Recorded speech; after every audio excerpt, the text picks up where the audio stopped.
Colleagues, thank you. My name is Ian Young, and I've got the very great honour to be Vice-Chancellor of the Australian National University. On behalf of all my colleagues, I'd like to welcome you here today to ANU. I'd like to begin, as we do traditionally, by welcoming you here and acknowledging and celebrating the first Australians on whose traditional lands we meet and whose cultures are among the oldest continuing cultures in human history. As Australia's national university, we're pleased to be in a position to host Indonesia's Minister for Trade, Mr. Gita Wirjawan. ANU and Indonesia share a particularly special relationship. As a university, we understand that the politics and economics of Indonesia are rooted deep in the country's societies, cultures and languages. That is why we pride ourselves on offering a very broad range, in fact an unrivaled range, of courses covering Indonesian language, politics, economics and society, taught by experts in the field. I'm so delighted to see so many of our Indonesian students here today.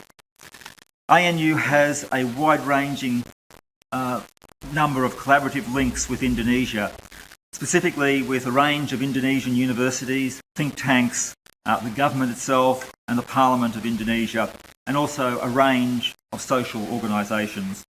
ANU, in fact, has the greatest concentration of Indonesia experts in any university globally, that is outside of Indonesia, of course.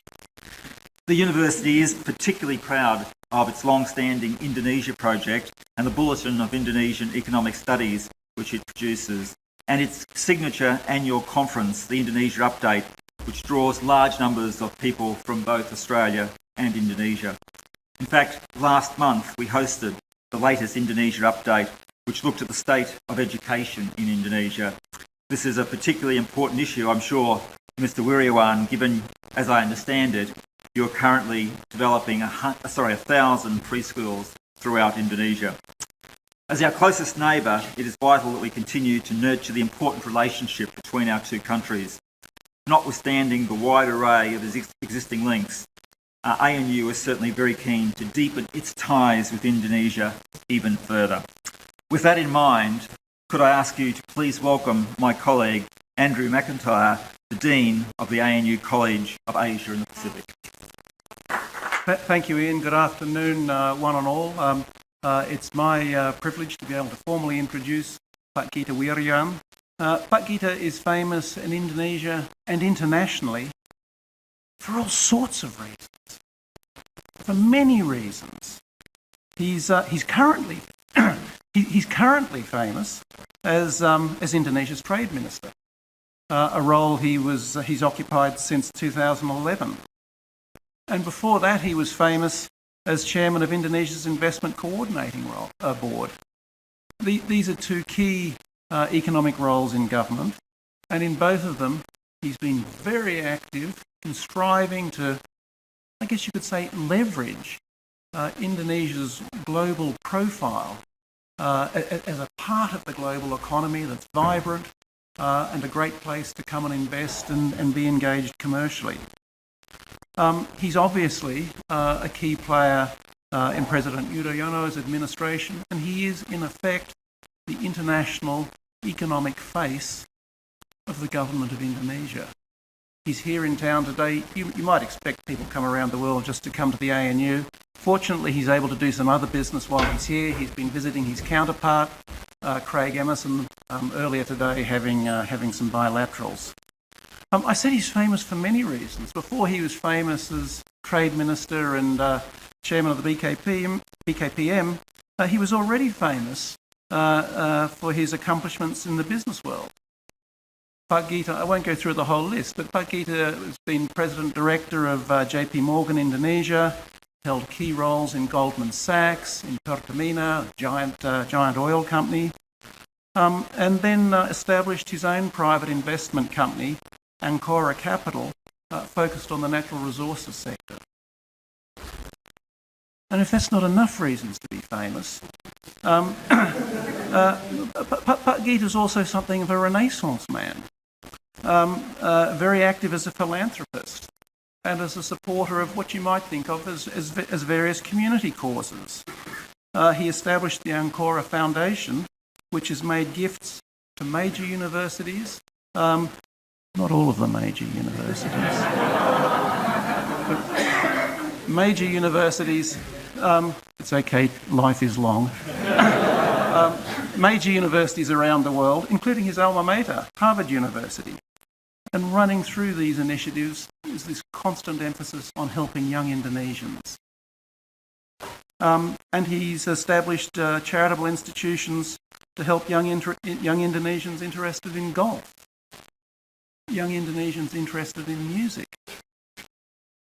So, a Renaissance man, the international economic face of the government of Indonesia, Pak Gita.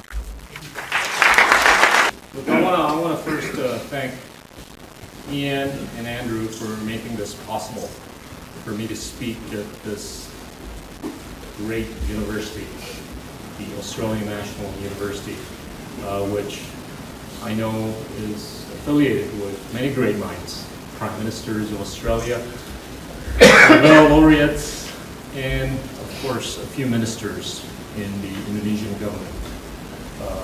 To name a few, Mani Pangestu, and our foreign minister, Marty Natalagawa, and the guy that succeeded me at the investment board, Patrick Basri.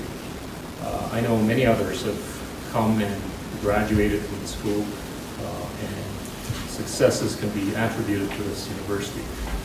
I want to basically just talk about three things today about Indonesia. The first is the history of Indonesia, and the second is about its current economic development, and the third would be the future of Indonesia.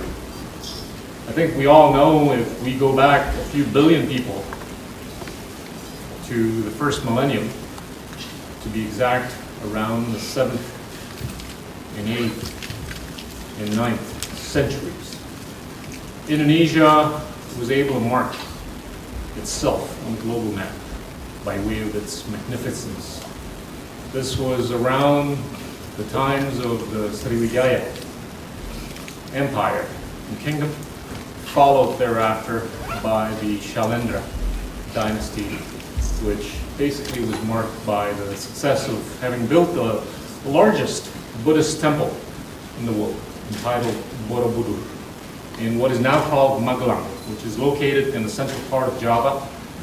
This is a temple that's basically characterized and built with 6 square platforms, topped by 4 circular platforms, and dressed up with 2,500 relief panels and hundreds of Buddha statues. This was Indonesia's way of putting its stamp on the global map. And it kind of like hibernated for a few hundred years, until it woke up again in the 14th century, at the peak of, or in the midst of, the Majapahit dynasty. And within the 14th century, we had a king by the name of Hayam who was assisted by one of the bravest, one of the ablest prime ministers of the Indonesian history, named Gajah Mada. Gajah Mada was a good man in many respects and helped the dynasty basically allow itself to expand its territory all the way from the inlands of Thailand eastward to all the way within the inlands of Papua New Guinea. And Indonesia kind of slept again for a few hundred years until it got its wake-up call in 1945. 1945 was a symbolic year for the world because it marked the end of colonialism and imperialism. It also marked the commencement of an economic system that basically prevailed for decades until it got tested quite seriously in the last few years, particularly in 2008.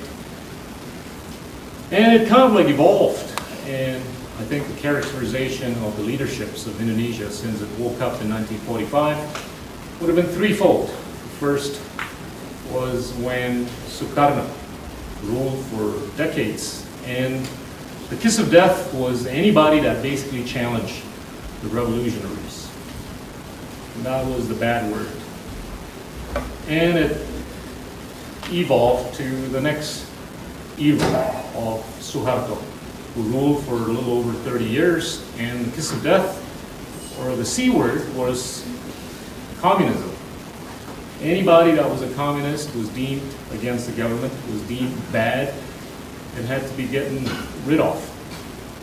And we basically got started with the experiment of democratization.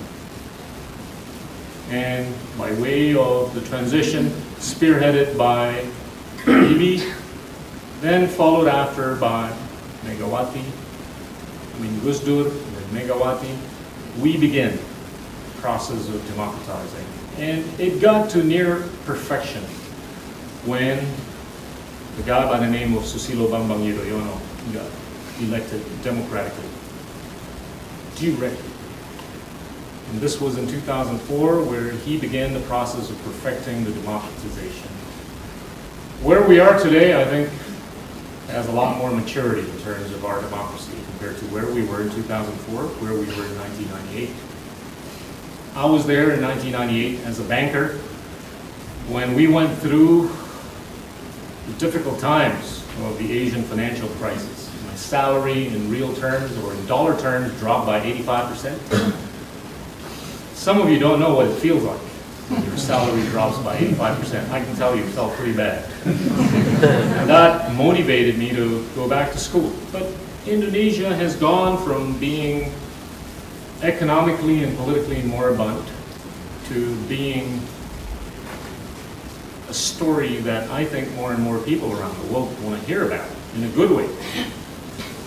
The pendulum has swung from a fiscal standpoint, from being able to borrow so much to not being able to borrow at all. Our debt to GDP ratio has come down dramatically from near 100% to 23% in the recent months, and it's likely to further decline to potentially less than 20% in the next 3 years. That's unheard of, because in 1998, 1999, 2000, 2001, 2002, as I was trying to scrape for a living, people were not believers of Indonesia. People around the world were skeptical of Indonesia. There were a lot more people that didn't believe in Indonesia than those that basically believed in Indonesia. Many predicted the Balkanization of Indonesia. Many more predicted the Balkanization of Indonesia than those that said there's some hope. And we have actually swung quite a bit from a political standpoint and an economic standpoint. Now, that's pretty much the history of Indonesia. As we crawled in the last few decades, particularly in the last 2 decades, 20 years ago, we saw the end of the Cold War, around 20 years ago, before which there was bipolarity in the world, beyond which, when we thought the world was not going to be any more bipolar, it actually became more diverse. We had a bigger number of centers of power, be it in India, Russia, the Middle East, Africa, Brazil, and what have you. And we've seen a community that developed. It's called APEC, the Asia Pacific Economic Community. Now it represents about 55% of the global GDP. The growth rate represents about 60 to 62% of the global growth rate. FDI and trade of APEC make up about 45% of those of the world. It has become a success story. It has become somewhat something that the world has looked at a lot more of.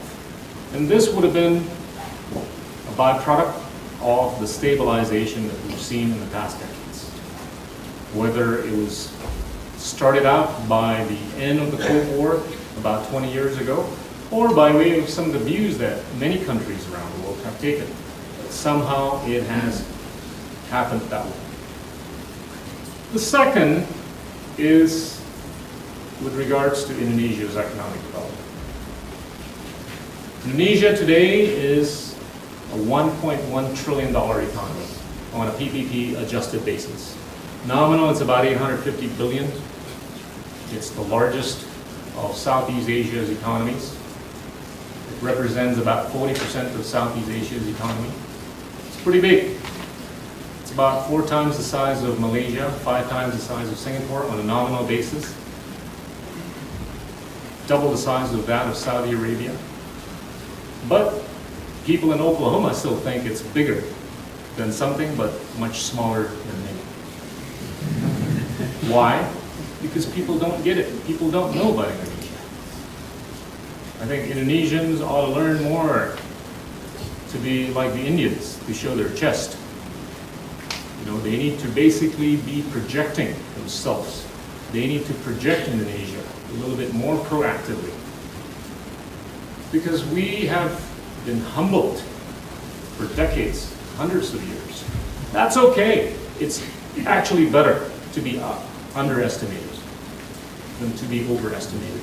As long as we learn. As long as we go to ANU. As long as we go to this great university. And I think from an economic standpoint, we've grown from being nothing or close to nothing to being something. We're now the 15th largest economy in the world, which is why we're a member of the G20.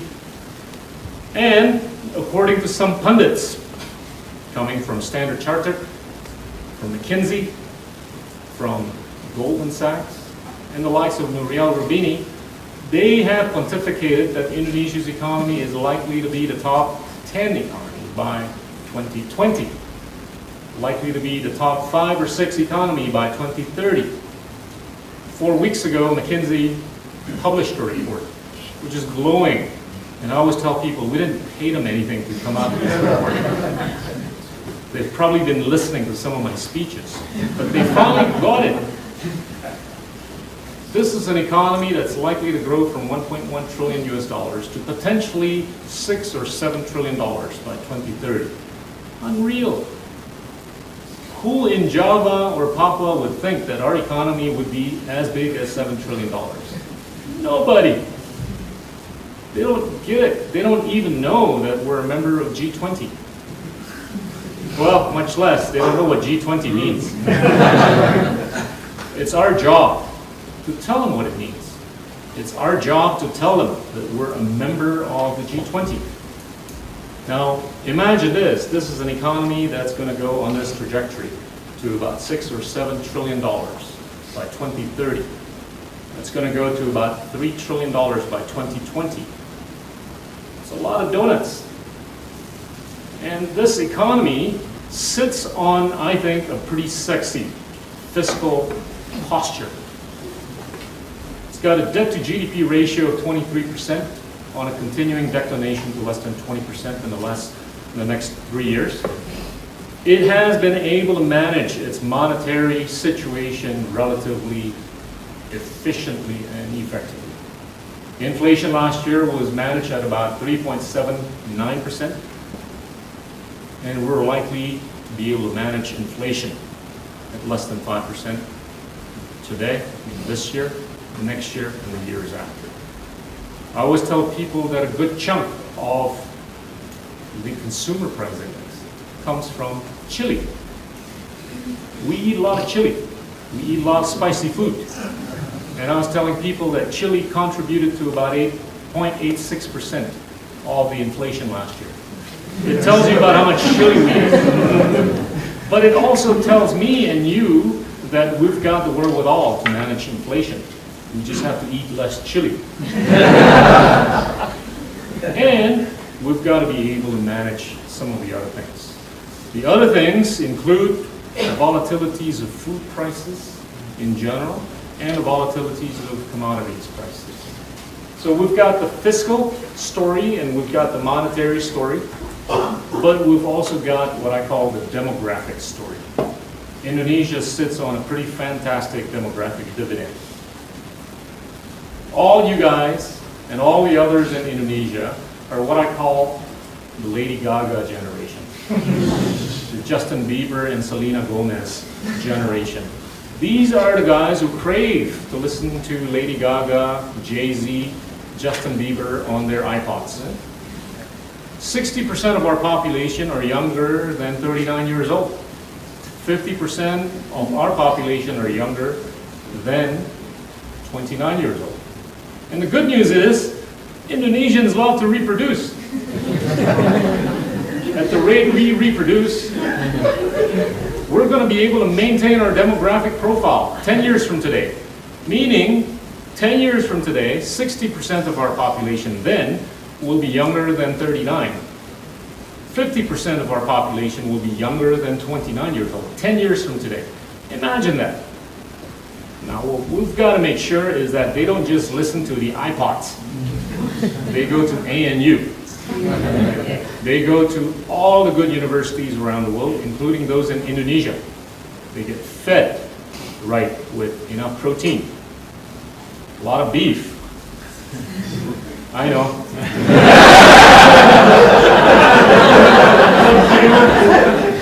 A lot of fish, a lot of chicken. We got no problem with chicken. We got 2 billion chickens today in Indonesia. That's more than what we need. We're not catching enough of our fish because we don't have enough of a coastal guard capability. But at the rate that we've got the fiscal space to spend on stuff that would help defend ourselves better, we'll be able to catch more fish. The beef is where I think the Australians could come in a big way. This is what we spent a couple of hours with my counterpart. Some of the bilateral issues that came out on the media and whatever that we've got to resolve. But the big picture is sexy. Here's the story. We consume only 2 kilograms of beef per capita per year.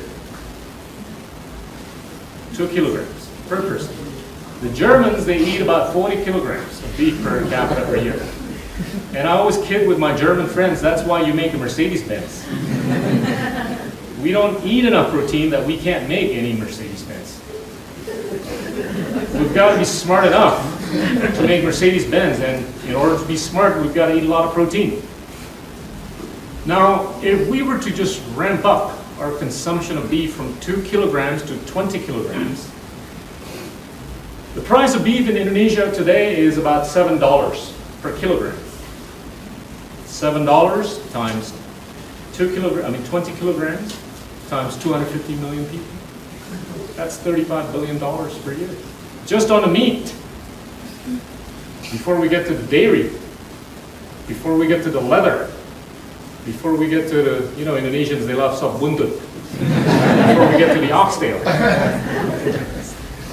I always tell my entrepreneurial friends that, look, instead of digging the ground and doing all this stuff that pollutes the environment, such as coal, why don't you do stuff on beef? Because this is a $35 billion business on a yearly basis. If you get it right, I don't see any country near Indonesia that could help more than Australia. Because you've got the wherewithal, you've got the scale, you've got everything that can be basically contributed to a country like Indonesia while making tons of money at the same time. And this is the simple messaging that I convey to my Australian friends here, anywhere around the world, that I think there's ways to do it. That the only way to get those ways done is to get the big picture right. But unfortunately, there's not a whole lot of people who get the big picture right yet. And it's up to us and you, the younger generation, aside from the front row, to make sure that we get it right going forward. There's enormous opportunity that lies ahead of us. Now, if we were to accumulate the GDPs of Indonesia going from 2010 or 11 all the way to that of 2030, going from 1 trillion to 7 trillion in a 20-year period, the accumulation of those GDPs is about 50 to 60 trillion US dollars. Imagine that. Now, Indonesia is a country that basically relies on investment for about 30% of its GDP, assuming that the posture is the same. For every year in the next 20 years, there's investments amounting to about $18 trillion that need to be made in the next 20 years. That's 30% of the 60 trillions. If anybody that wants to trade, trade makes up about 50% of the GDP. Anybody that wants to be a trader knows that there's about 30 trillion US dollars worth of goodies and services that will have to be traded in the next 20 years. If Indonesia were to grow at 5.5%, 6 or 6.5%. And we're doing just that. While some of our friends in Europe and the US are not going through great economic times, Indonesia is growing at 6.3% in the first quarter and 6.4% in the second quarter. Why is that? Because 60% of the GDP is related to domestic consumption. Are we likely to be able to sustain that? You bet. Because of those Justin Biebers and Selena Gomez's. They are consumptive people. And at the rate that we've got these demographic bonuses, we're going to be able to sustain the consumptive nature of our economy, as long as there are other drivers of the economy moving in the right direction. So you've got investment, you've got trade, all of you make a lot of money in this economy. And I think it's important to realize what sort of a number are we talking about here? $60 trillion in terms of the accumulation of the GDPs in the next 20 years. And you pick, you want to do trading, you want to do investing, you want to do consuming. Now let me tell you this. Indonesia has mandated its constitution so that it will be able to spend at least 20% of its government budget on education. That 20% of the budget translates to about 38 billion US this year. Our government budget to GDP ratio is about 20%. So if the accumulation of the GDP is about $60 trillion, the government budgets, the spending by the government in a 20-year period will be about 12 trillion US dollars. This is all barring catastrophic scenarios, ladies and gentlemen. Now, if we were to spend 20% of our government budget on education, that will be 20% of the 12 trillion US dollars. That's 2.4 trillion US dollars. Hypothetically, we're going to be spending up to $2.4 trillion just on education in the next 20 years. It's going to be enough to replace all the dilapidated buildings in Indonesia, ramp up all the schools in Indonesia, and be able to send any Indonesian who wants to go anywhere, including ANU. And this room is not going to be big enough for Indonesians. This campus may not be big enough if all of them want to go to ANU. I'd like some of them to go to Stanford and Harvard. Send the second best ones. But there's a lot of money. Now, I think what could derail this trajectory is a few things. If we don't get this long-term view, number two, if there's a bomb explosion, number three, if there is a continuing set of natural disasters that could derail our trajectory, there's all kinds of things that could derail the trajectory and directionality that I was talking about. But it's up to us. Indonesia is only blessed with about 20,000 PhDs compared to about 600,000 PhDs. India, same number. China. We can't compete with India and China today and in the next few years. But what we can do is we can game change the game a little bit. If we were to be able to spend the money right, there's no reason for us not to be able to produce 150 to 200,000 PhDs in the next 20 years. Now, we have about 200,000 PhDs and the corresponding numbers of masters, bachelors, polytechnics, and what have you in the right fields, whether it's engineering and sciences and social sciences and what have you, I think we can be a lot more relevant to ourselves and the world. So that's the second part. The third part is the future. Where do we go from here? Some of the future stuff has already been talked about. But I think we know we've got a lot of stuff to do going forward. I think the government has done things right, but they have not done some things right. But it's important to recognize the directionality. When people ask me, you know, how? The other day I was giving a speech at another town, another university called Yale, which is, you know, as he said, probably not as good as ANU, but for the record, probably as good as ANU. What about all this corruption? How are you going to be able to convince me or anybody from Oklahoma or from New Haven, Connecticut, to want to put money in Indonesia? My answer is simple. I can't solve corruption overnight. It took Hong Kong 35 years. But what you've got to know and what you've got to take a view on is whether or not Indonesia is going to be less corrupt 5 years from today. I can't see how Indonesia is going to be more corrupt 5 years from today if we're spending a lot more money on education and if we are recalibrating the compensation. There's always going to be imperfections. I'm not perfect, nor are you. But the key is to make sure that the directionality is right. And this is the story that I tell people. This is the story that I told people when I was the chairman of the investment board. And guess what? Indonesia has been the largest recipient of FDI in the last 3 years in Southeast Asia. I'm not talking about portfolio FDI. I'm talking about real bricks and mortar FDI. Last year it was about 20 billion. This year is likely to be about 26 to 27 billion. It's only going to go up to about 33 to 35 billion.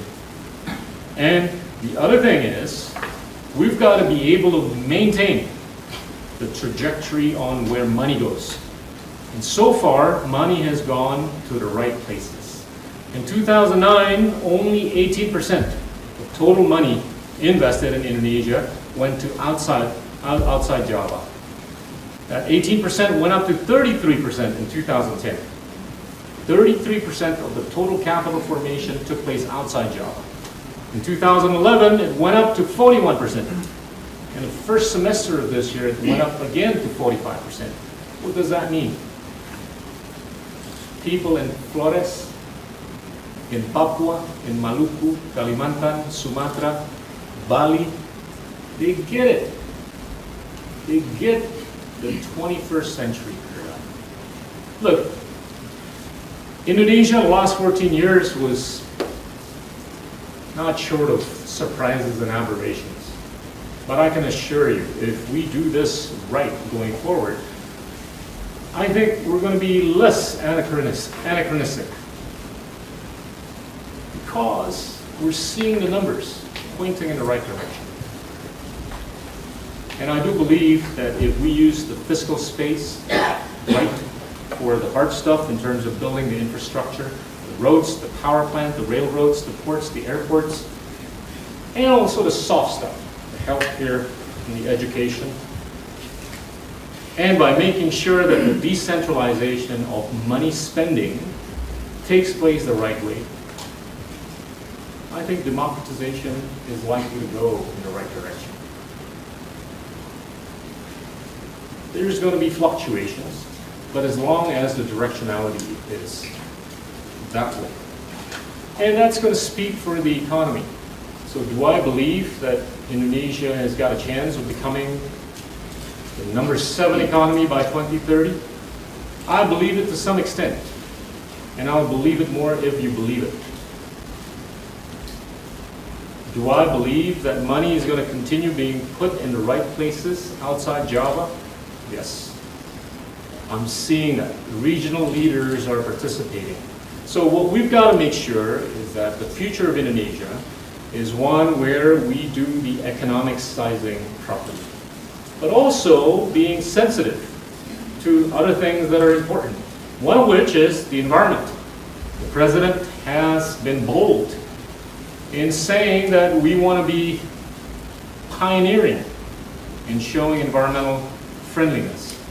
That the climate change in Copenhagen, he said about wanting to achieve a 26% reduction of carbon emission by the year 2020 without external funding. Even to the extent of 41% with external funding. We seem to be on track. Why? Because a good chunk of the carbon emission relates to forest fires that have taken place in Kalimantan and also in Sumatra.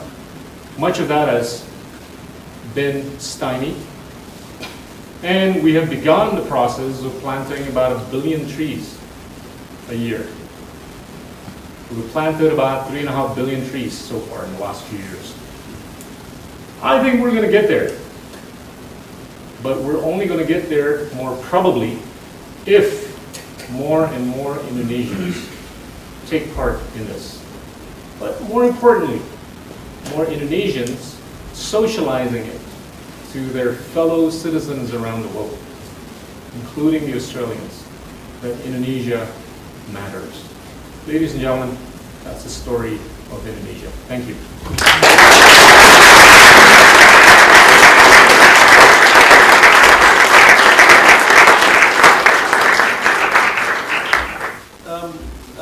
Colleague Gita has given us an extraordinary tour through Indonesia's future, present and past. One of the things that really struck me is where you started. Back in Majapahit, back to Silahkan, back to Sriwijaya. And you did that in the course of talking about the country's political development in some sense. But if I think back to the political economy of those classical empires, especially Sriwijaya, underpinning it all was their openness to trade, both internally and within the region and beyond the region. So that seems like a good theme. A good theme to... We got a glass of water. Yeah, please. That's my job to get you those, sorry. Floor's open. 2 rules. Please say who you are and please keep it short. And let's agree that if you're not short, I'll stop you. Just so that lots of people can get a turn. So no big speeches. He's the guy giving speeches. Just short questions, and I'll try and move it around the room. There's one here, and then one up the back. We'll take 3 at a time. Just behind. We'll take 3, and then we'll let you respond to 3. Thank you so much, Pak Gita. My name is Fitriano Diansha. I'm the PhD candidate at the ANU. I'm just wondering, when you said about directionality, and I believe to be able to maintain and keep the growth rate of Indonesia, as you mentioned previously by 2030 or whatever, to be still high, we need to change or adjust our development paradigm. And at the current rate, we still depend so much on natural resources, and natural resources are not unlimited. I'm just wondering whether you have visions to shift the Indonesian development paradigm in that sense. Thank you. Over here. Okay, thank you. My name is Budi. I am a master student here, master in public policy. My question is, I think we worried about who is the next president, how the next president maintain this economic development. I think if we maintain what? Our economic development. So if we see candidate, I think we have a lot of confidence who will become the best candidate for the next president. I think so. Here's your 3rd question up the back. Yeah, my name is Hasani Rambuti. I'm a PhD student from CAS. Just quick question, Pak Gita. I'd like to have your opinion regarding the investment outside Java and the role of decentralization. Because the fact is that till the last reading that I made, I mean, a lot of people are still coming to Java Islands. I just want to have your opinion regarding that issue. Thank you. You know there's lots of questions. Sure. I leave it to you to decide how much time. I'll jump around. I'll start with the last one. The data is pretty clear. Money being put outside Java or invested outside Java has gone up. First semester of this year is 45% of the total capital invested. And let's not forget the total capital has gone up by 25 to 30% each year in the last 3 years. How have I done it, or how was I able to do it? Quite easy, actually. When, I'm not like the Minister of Public Works who goes out to the regions, hey governor, hey Bupati, I'm going to build this road for you. Why don't you treat me nicely? I don't have the money, I don't have the budget, but this is what I do. When I go to sit down and have coffee or lunch with the governor of South Sulawesi, I talk about North Sulawesi. Oh, Governor, last week I was just in North Sulawesi, and let me tell you the great things that he did. I don't have any money. I don't have any money to build roads or ports or what have you. But let me just spend 5 minutes in terms of what he did greatly in North Sulawesi. You know what? I would leave him at that, and I knew that night he couldn't sleep. He would be thinking about when I'm going to be talking about him when I go to North Sulawesi. Right? That worked. I'm not saying everything worked. I'm not saying everyone followed. I'm not saying it all worked perfectly. But it has shown. And the good news is the money is not just going to coal mines and palm oil and oil and gas. It's going to infrastructure. It's going to stuff that's value additive, in the long run. Now, I don't know what you meant by the 2014, but I don't disagree with you in that there ought to be a policy continuity. The policy continuity that I think would at minimum be reflective of the needed prudence from a fiscal standpoint. But we've got a built-in mechanism to sustain that. We've got the law and constitution that mandates that our budget deficit cannot be any more than 3%. And at the rate that we don't like to borrow, and what has been institutionalized within the system, I think it's enough to sustain the sort of prudence that will be needed. Now, I think what could be developed going forward is to make sure that we do some of the stuff that the first question was asked to me. How do we make sure that we convert ourselves, whether slowly or quickly, from a natural resource to a human resource or human capital-centric economy? I think it's moving, but it's not going to move overnight. It's going to take years, because it boils down to how educated we are and how more educated we can be. I think the specific stuff that I can tell you is the master plan. The master plan, or called MP3EI, this was concocted in the middle part of last year. It talks about Indonesia 2025. It makes specific explanation about our need to produce about 17,000 or 17 million bachelor's degrees. And it also makes somewhat specific explanation about how many of these guys will be studying what, right, until 2025. That, I think, is a game changer already. Now, it all boils down to execution. The money's ready. The money's ready, and let me underline the point. Indonesia only has about 10 million people paying taxes. 10 million people and companies paying taxes. And what's our population? There you go. And our tax ratio is already at about 15% using the OECD methodology. The upside potential is huge. Now, if we want to go with changing this paradigm from being a natural resource-centric economy to a less natural resource-centric economy, we can do it. We've just got to make sure that the fiscal space utilization is done properly. And if we can just collect taxes from, let's say, 25 million people in companies, we could have probably the most competitive tax rate environment in Indonesia. I could convince probably the chairman of Bloomberg to move his headquarters to Jakarta by giving him tax holidays for 25 years. And I could lower corporate tax rates, individual tax rates, to levels that are probably at least competitive with those in Hong Kong, with those in Singapore. So, can we get there tomorrow? No, it's going to take time. We've got to make sure that 25 million people and companies pay taxes. Okay, I'll take the next. Let's go here, here, here.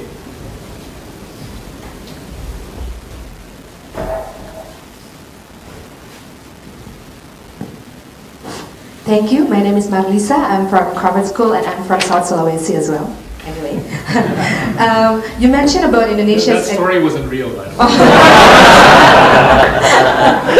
So I know the nature of the governor.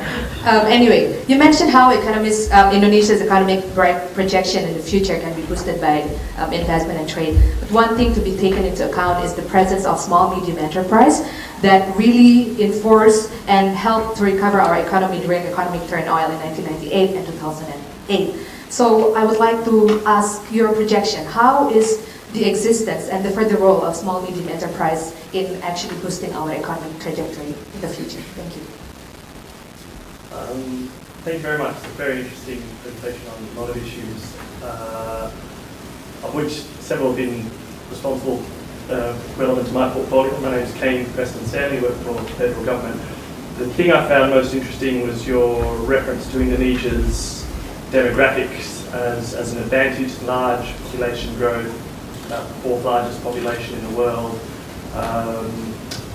and particularly let's leave it at food and servicing the population of food, whilst also in India's growth. Do you see that as a problem in the time of particularly of rising sea levels, climate change, increasing food prices?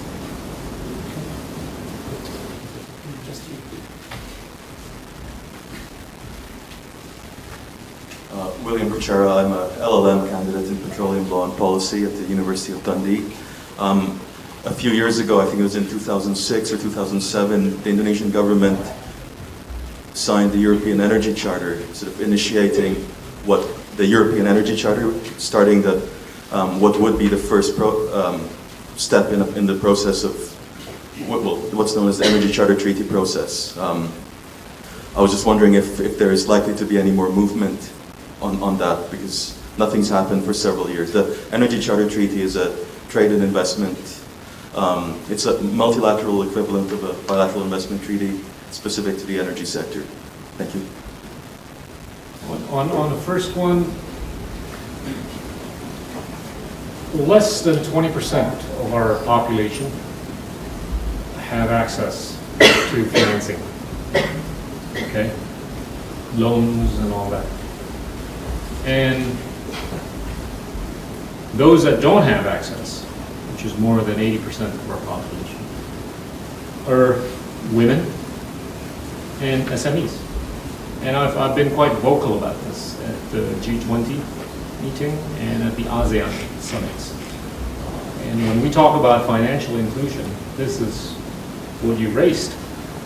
We've got to make sure that the small mediums have access to financing. The fact remains that many of these people don't know how to fill out the application forms. They don't have tax IDs. And the bankers use this as an excuse. And I speak as an ex-banker. But it doesn't resolve the situation by just telling the excuses. I think there needs to be much more proactivity from the government, whether it's the Ministry of Finance or the Ministry of Trade, but also the central bank, in making sure that efforts are being made by the bankers, but also the regional leaders as to engage more and more women and small mediums to take part so that they have access to financing. We're going to table this as an agenda item next year in the APEC summit, and Indonesia is going to be host of the APEC summit, and then we'll also going to be host to the ministerial conference for the WTO, where we also want to basically raise the visibility of the issue of financial inclusion. Part of it is what you've raised. Now, certainly the answer to your question is we're nowhere close to where we want to be. But I think as we spend more money on the soft infrastructure, but at the same time the policymakers get more proactive in educating the relevant stakeholders to do it, I think you might see some movement. Now on this food security question, I think what worries me is that we're seeing an increasing number of disconnects in economies that may seem to be contracting, but at the same time having an inflationary environment. That disconnect is largely attributable to volatilities in food prices and volatilities in commodities prices. I do believe something ought to get done with these volatilities, and it has to do with the regulatory oversight. Unfortunately, much of that sits in Wall Street.